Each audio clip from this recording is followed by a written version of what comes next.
La Fabrique Audio présente La Petite Histoire.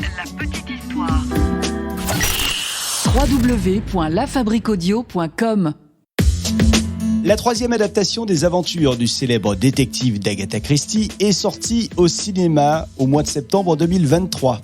Après le crime de l'Orient Express, ça c'était en 2017, après le film Mort sur le Nil en 2021, voici donc le crime d'Halloween. Et pour ce film, nous sommes dans la Venise de l'après-guerre, un soir de Halloween. Aujourd'hui, dans La Petite Histoire, on s'intéresse à celui qui a inspiré le personnage d'Hercule Poirot à Agatha Christie. Ah ouais. Quelle histoire, ça aussi.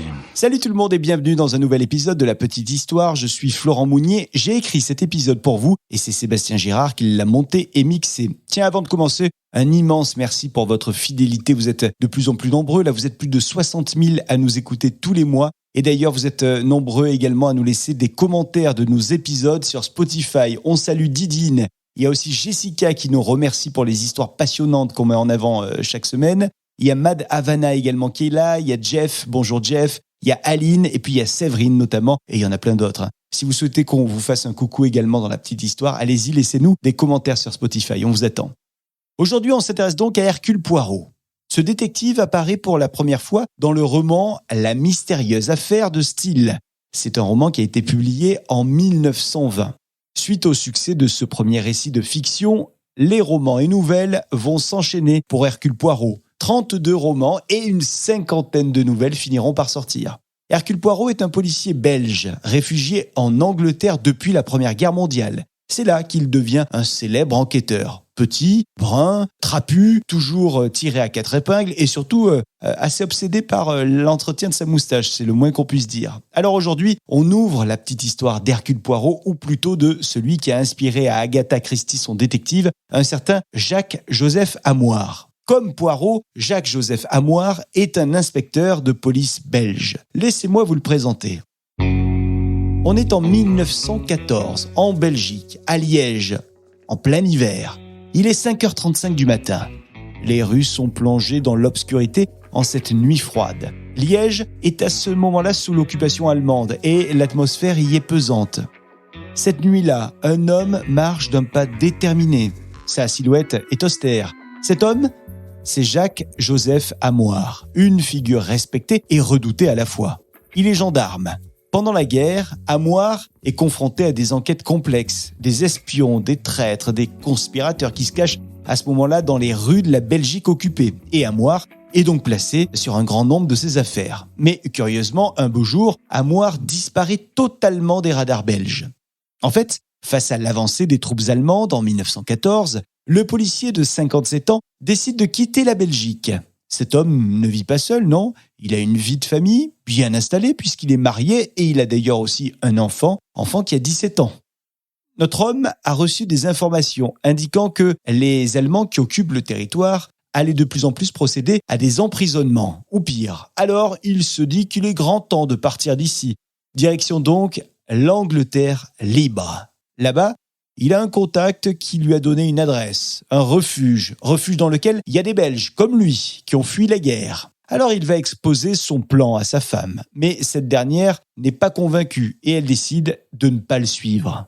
Qu'importe, pour lui, la décision est prise. Amoire va partir sans sa femme, juste avec son fils qui accepte de le suivre. Son fils se prénomme Lucien et donc c'est un grand adolescent. Et c'est parti pour les deux hommes, direction la Grande-Bretagne. Tous les deux s'installent à Torquay, située en bordure de la Manche, dans le sud de l'Angleterre.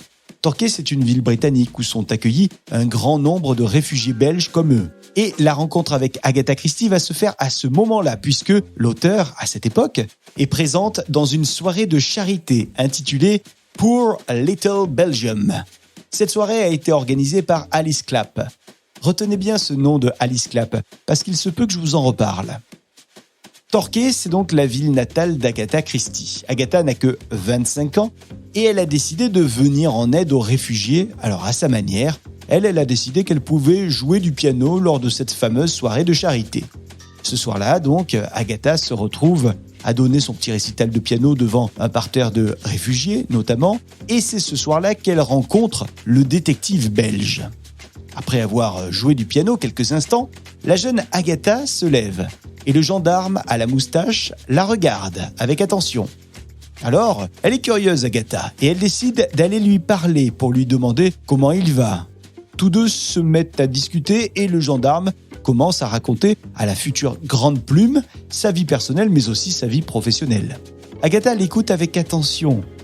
Elle est véritablement emportée, c'est le moins qu'on puisse dire, par les récits de Jacques-Joseph Amoir. Elle le regarde, elle l'observe vraiment, Agatha Christie. Et elle se rend compte qu'il a quelques détails très intéressants. Par exemple, elle voit qu'il ne marche pas vraiment bien. Alors elle lui demande ce qui lui est arrivé. Et le gendarme lui répond qu'il a été blessé à la jambe pendant la guerre et qu'il en a gardé un handicap. C'est ça qui lui donne cette allure. Une allure claudicante qu'on va retrouver dans les descriptions futures du détective Poirot. Comme Hercule Poirot, Amoir est un homme qui apparaît tout de suite aux yeux d'Agatha Christie comme quelqu'un qui a une très grande intelligence. Agatha se rend également compte que Amoir a un sens aigu de l'observation. Il est sans arrêt en train de regarder ce qui se passe à droite et à gauche. Et comme le détective fictif, Poirot, Amoir semble méthodique dans sa parole, son discours, un brin même obsessionnel et surtout, il semble Amoir être très méticuleux dans son travail. Quand il en parle, il est d'une précision absolue. Faut dire que Amoir et Poirot ont une personnalité tous les deux très excentrique. Et puis ils ont cet accent belge bien présent et une jolie petite moustache bien soignée. Alors dans sa propre autobiographie, Christie, plus tard, a expliqué que choisir une inspiration pour son personnage d'Hercule Poirot avait été un vrai dilemme. Elle dit, je cite, « Je me suis souvenu de nos réfugiés belges et je me suis dit pourquoi ne pas rendre mon détective belge ? Ça pourrait être un agent de police à la retraite, pas trop jeune en tout cas. » Voilà ce qu'elle dit donc Agatha Christie et voilà donc pourquoi Hercule Poirot s'est retrouvé belge dans les pages de l'auteur.